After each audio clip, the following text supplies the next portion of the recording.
Labdien! Es esmu Dagnija Rajecka. Pārstāvu uzņēmumu Sijā Love-Letters, patiesībā sakot, esmu Sijā Love-Letters vadītāja. Ja ir jautājumi, kas ir Sijā Love-Letters, tas ir dekorēšanas pakalpojums sniegšanas uzņēmums, kā arī dekorācija noma.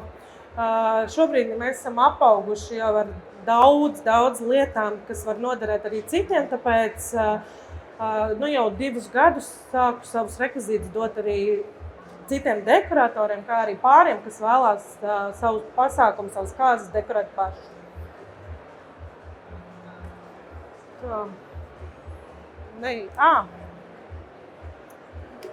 Pirmais, ko es gribētu minēt, ir tas, ka Latvijā ir ļoti augstu attīstīta estētikas sajūta.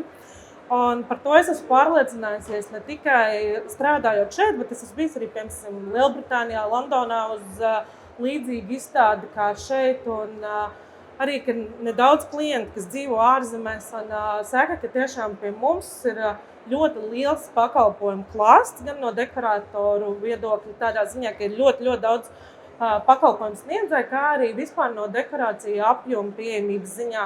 Manuprāt, arī šī lieta ir tā, kas rada to, ka ir tik daudz cilvēku, kuri iekļauj kāzu budžetā dekorēšanu vispār kā pozīciju. Un protams, ir lielas kāzas ar lieliem dekorēšanas budžetiem, un ir arī mazākas, bet, manuprāt, jau šobrīd arvien vairāk cilvēki tiešām iekļauj dekorēšanu kā svarīgu pozīciju. Un, tas jau ir izsaka zināms, ka latvieši ir ļoti estētiku baudoša tauta.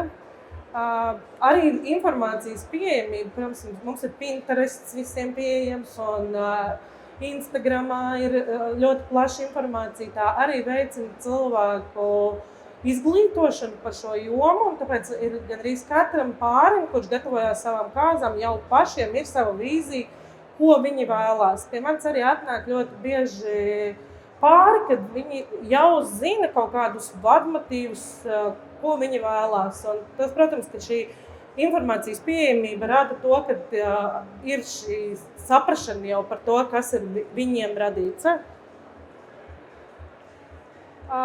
Es vienmēr uzsveru to, ka vajag sākt ar telpas izvēli. Es pat esmu saskārusies ar šo situācija, kad pāris ir izdomājis, piemēram, kādus viesus viņi grib aicināt. Nedod Dievs, jau sāk arī viesiem mutiski izsniegt ielūgumus. Un tad sako tas, kad ir vēlme atrast to savu kāzu vietu, un izrādās, ka tā īstā sapņu kāzu vieta ir tāda, kur, piemēram, viss sākotnējais viesu skaits nemaz neietilpst. Tāpēc es noteikti ikvienam, kurš gatavojās šim lielajam notikumam, iesaku sākt apzināt vispirms kāzu vietas un tad sastādīt viesu sarakstu. Arī izvēloties kāzu vietu ir ļoti būtiski sākot ar to, kāds ir budžets.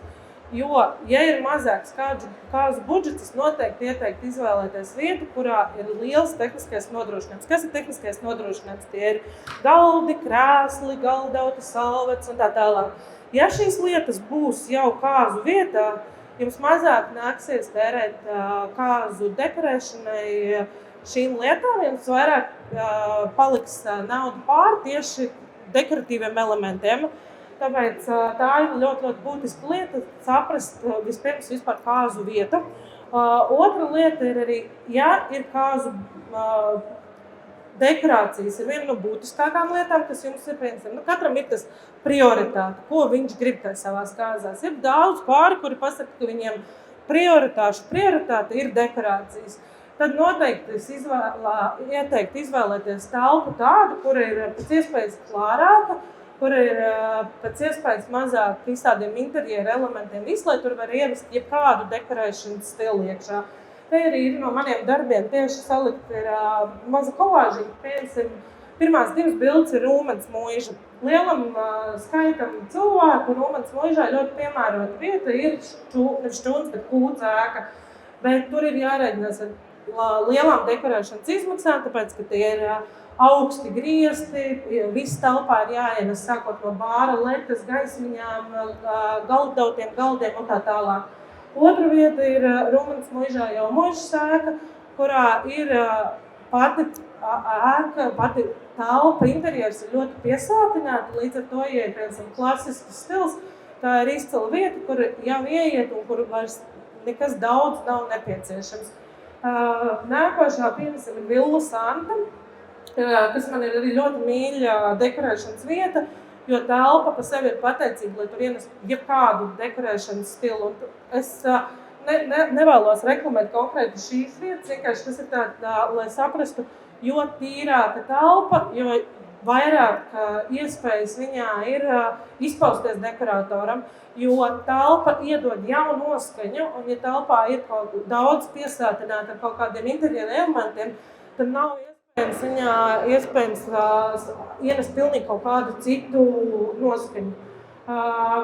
Arī viens maza mēroga kāzām, kur ir maz viesu skaits, viena no vietām, ko es noteikti arī ieteiktu nevis Rīgas pusē, bet Rīgā, ir viena no vadošā dekorātora muižām, Nordiķu muiža, kurā arī viņi ir tik piesātināta ar dažādām dekorāciju elementiem un interjeru priekšmetiem, ka tur izpausties tieši uz dekorēšanas budžets nav vajadzīgs daudz.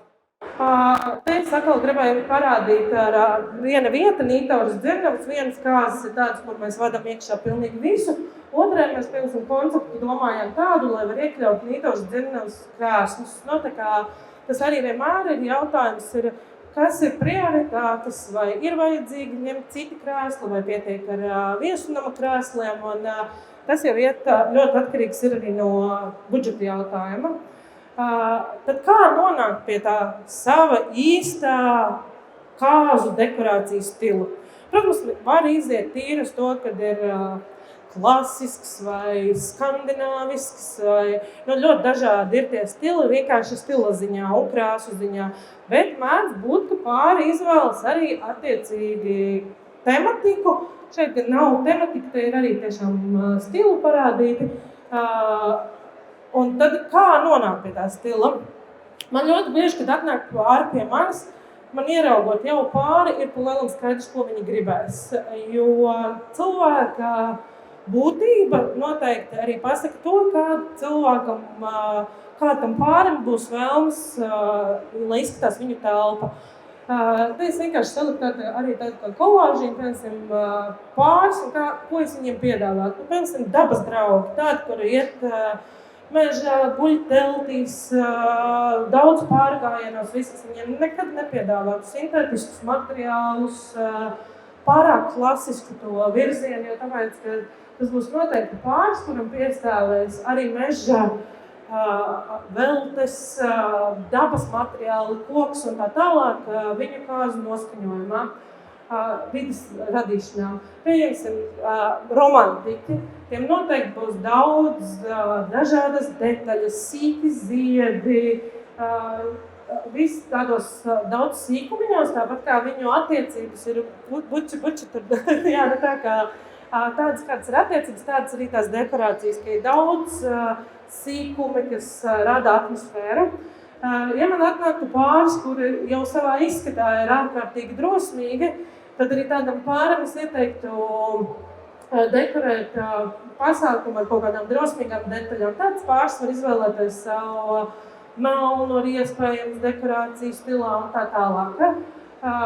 Jā, tā ir tīri tiešām klišejiski piemēri, bet kas var varbūt radīt iedvesmu, kā nonākt jums pie sava dekorēšanas stila. Te ir vēl daži, ja tiešām ir tā, ka nepietiek ar to, ka gribas tikai tur krāsu, baltu, zaļu un zelta detaļas, bet gribās piešķirt kāzu pasākumam kaut kādu konkrētāku jau tematiku, tad var atcerēties savu iepazīšanās stāstu, vai varbūt pārim kopīgi hobiji. Te atkal, protams, ir tādā klišejiskā veidā parādīts, bet, piemēram, pāri vieno basketbols. Viņi izdomā savās kāzās izmantot basketbola elementus, kas arī, protams, visiem pārējiem droši vien viesiem asociējās ar šo pāri. Roka cienītāji, braukā pa festivāliem, koncertiem, visi. Viņi noteikti atļausies izlikt savās kāzās kaut ko tādu, ko cits neatļausies, kuram nav tā tuva lieta, bet viņiem tas būs absolūti piemērots. Arī interjers ir lieta, kas var novest pie kāzu koncepta. Ja ir kādreiz pāram ļoti specifiski iekārtota mājas vide, kas arī liecina par to, kas viņiem patīk. Te konkrēti ir marokāņu stils, piemēram, ir daudz mājā marokāņu stila detaļas. Tad tā ir arī lieta, kas varbūt kā vadmotīvs kāzās, ja tā būs viņiem komfortabla, tā lieta noteikti liecina par to, kāds ir pāris, kas ir viņiem patīk, un arī citiem noteikti asociējās ar šo pāri. Tad ir plānojot savas kāzas, ir noteikti daži punkti, pie kuriem ir vērts piedomāt. Es jau minēju, kad ir izvēlēties lietas, kas vispār jau ir pāri saistīts ikdienā. Tas, ko es gribu teikt, nekad nevajag iet pret savu būtību.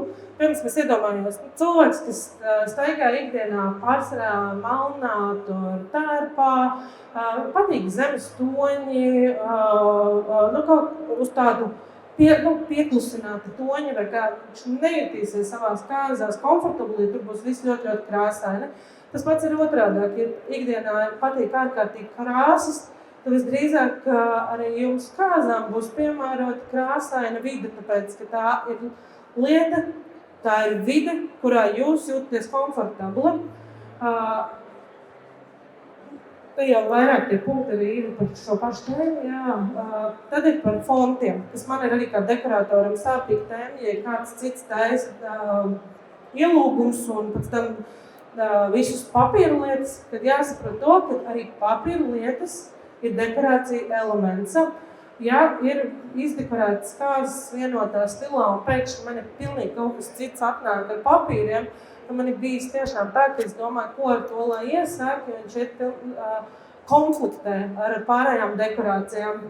Ir arī noteikti svarīgi izvēlēties kvalitatīvu papīru, un visam ir jābūt vienot, ja ir balts, tad arī papīram ir jābūt tādā pašā baltā tonī, kādā ir dekorācijas, kā ir salvets, lai nav pieņemsim, ka salveta ir šampaniešu tonī, un pēkšņi uz viņas ir uzlikts sniegbalts papīrs ar meņu karti. Tās lietas, par kurām jāpadomā arī par fontiem. Es vienmēr saku, ka visdrošāk ir pieturēties 2 fontu principam. Ja ir piemēram, ielūgumā 2 fonti, izmantojam tos pašus fontus arī visdrīzāk visos meņu ēdienkartēs un viss, bet trakākais, kas var būt, kad ir bāra meņu ar 1 fontu, ēdienkarte ar citu, vārda karta vēl ar citu. Ja būs 2 fonti, kurus mēs izmantojam kāzu noformējumā, tas ir ārkārtīgi droši, ka viss izskatīsies konceptuāli skaisti un vienoti.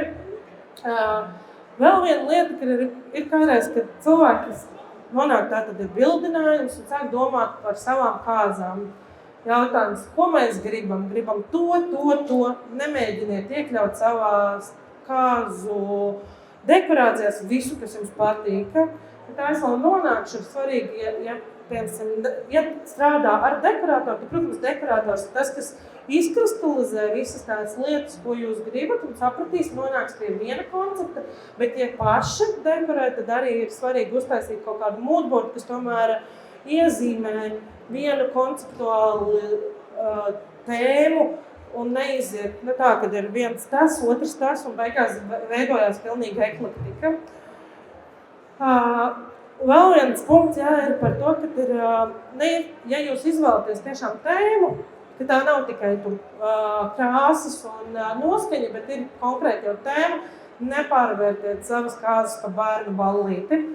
Jo, piemēram, šitajā kreisajā pusītē man ir 2 bildes arī no manas pašas dekorētām kāzām, kur tēma bija Alisa brīnumzemē. Un tas arī bija tas brīdis, kad es teicu, mums ar šo ir jābūt ļoti, ļoti uzmanīgiem, lai tas neienes pārāk daudz tādas bērnu ballītai atbilstošas detaļas, kad kāzas vairs neizskatās pēc kāzām, bet izskatās pēc vārdu ballītes. Mums arī bija tur grāmatas ar sūnu vākiem, galda kartes ar atslēdziņām. Bija elementi, bet tas tik un tā saglabāja to kāzu eleganci. Tā ir tāda trausla robeža, ko ir bišķiņ riskanti pazaudēt. Ja dara paši, tad ir arī tos ļoti jāpārdomā šīs detaļas. Vēl daži padomi, kas var noderēt. Jā. Tātad plānojot, visevišķi jūs arī to darat paši. Saka, ja dekorators jūs drīzāk novedīs pie pareizā, bet ir arī pāri, kas paši kaut ko dara. Tātad vissvarīgākais ir sākt koncentrējoties uz lielajām lietām. Ko es ar to gribu teikt? Ir pilnīgi vienalga, kas būs uz galda, kāda būs salveta, visi būs galdauti 20 cm pārsaksies no galda maliņas un būs krēsli, kas nav atbilstoši tam, kas ir uz galda. Es vienmēr esmu teikusi, labāk, mazāk uz galda, bet uz lielām lietām netaupīta. Lai ir kvalitatīvi krēsli, kvalitatīvs tekstils, kvalitatīvi piemēram šķīvi un lai nav tā, kad ir daudz sīkas detaļas, bet lielās lietas nav pārdomātas. Ja tā notiek, tad tās sīkās lietas, to lielo lietu ietekmē vispār vairs pat nevar īsti redzēt, tāpēc, ka lielās lietas pārņem telpu. Un tas, ko es vēl vienmēr minu, ir to, ka nevajag sadrumstalot dekorācijas. Ko es ar to domāju? Ir cilvēki, kad atnāk un saka, es gribu bišķiņ ziediņus toaletē, tad viena kompozīcija pie reģistrācijas galda, tad man vajag kaut kur tur velkomā kaut ko un visam. Tad es rasu, kāds ir tas vēlamais kāzu budžets. Klients man izstāsta, protams, ir ļoti dažādi. Ir tādi arī gadījumi, ka tiešām mēs liekam arī pie reģistrācijas galda toaletē puķītes, bet tādi ir ļoti, ļoti reti gadījumi. Tad, kad ir tomēr kaut kāds tas dekorācijām atstātais budžets milzīgs, tad es vienmēr iesaku koncentrēt visas dekorācijas vairāk vienā lielā telpā. Piemēram, tur, kur jums stāv viesību galde, tur izdekorēt daudz un un atstāt toaleti un reģistrācijas galdu bez puķītēm un sveicītēm. Labāk ir daudz viena vieta, nevis sadalīt, sadrumstalot pa entajām telpām. Man iet uz beigām. Tad ir par to, ka katram gadulaikam ir savas priekšrocības. Ir, piemēram, rudens. Man arī, piemēram, ir rudens kāzas, un viņām ir tumši zaļš, sarkani toņi, kas iespējams nepiestāvēs vasarai. Tāpēc, ka vasarai piestāv gaišs, viegls. Ir arī gadījumi bijuši, ka vasarā, bet, protams, šīs krāsas vairāk piestāv rudenim. Tas pats ar kaut kādām veltēm var izmantot. Ražas laikā arī ābolus, ķirbjus krāsot, un visu to var izmantot dekorācijās.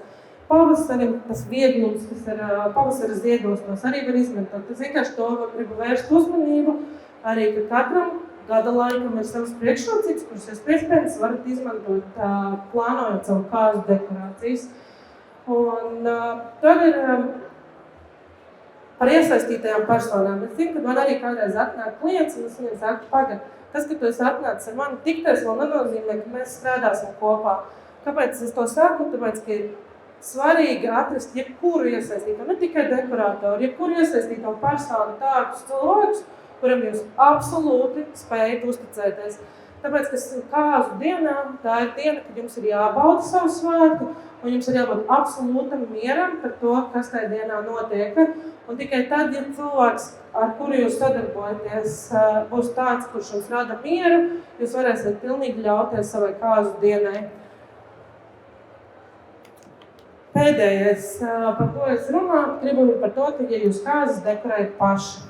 Ir brīži, kad ir klienti saka, ka viņi grib viņi paši gatavo dekorācijas, paši arī uzstāda tā tālāk. Tas, kas ir noteikti pats svarīgākais izvēlēties dekorēt pašiem, ir izvēlēties kāzu vietu, kurā var dekorēt iepriekšējā dienā.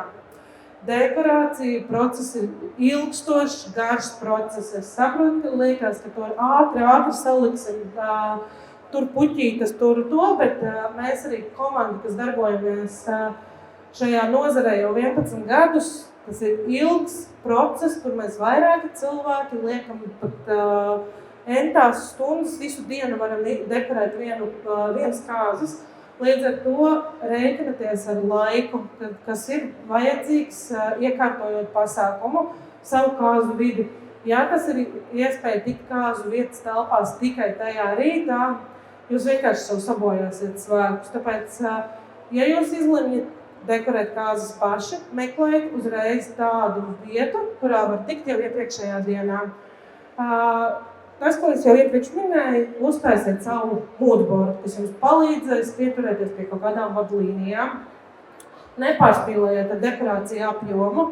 Kāzas ir ne tikai jāuzliek, bet arī jānovāc. Un arī tas, kad ir, ja jūs dekorējat paši, tad jūs rēķināties, ka tās ir entās stundas. Un, galvenais, nepārspīlējiet ar apjomu. Otrs ir, kas ir arī izvēloties dekorāciju nomas punktus, mēģiniet savas vēlmes salikt pēc iespējas mazāk dekorāciju punktu sabraukājot, jo ja jums būs savākt no Rīgā, 6 lokācijas, kur vienā vietā galdauti, vienā šķīvīša, vienā svečturi un 4. vēl kaut kas, tad tas jums paņems ļoti daudz laika un jūs nozagsiet savu laiku pašai dekorēšanas procesam. Tāpēc mēģiniet izvēlēties nomas punktus, kuros jūs pēc iespējas vairāk varat atrast sev vēlamās dekorācijas. Un ja jūs ir kāda lieta, kur ir atsevišķa viena, kura ļoti, ļoti patīk, mēģiniet atrast alternatīvu, bet tā jūs sev ļoti atvieglosiet dzīvi. Vēl viena lieta, kas ir, ka man atbrauc kādreiz arī uz nomu pakaļ cilvēki savām dekorācijām. Man ir pasūtīts, 20 dažādas lielas lietas, un man atbrauc ar bulku vāģi, un man puiši skatās un saka, ko tieši mēs ar to varam iesākt. Ir jāizvērtē noteikti ir transporta ietilpība, jo, ja ir daudz dekorācijas, tas ir jāizvērtē, jāizskaita, jāsaprot, tur jāpieslēdz līgavājums noteikti klāt, lai nav tā, kad ir kā iepriekšējā dienā pirms kādām jāsāk organizēt cits transporta līdzeklis. Mums ir pašiem savs jociņš, ka pieskačosim pie jumta. Jā, laikam tas arī viss svarīgāko, ko gribēju jums pateikt, esmu pateikusi. Paldies!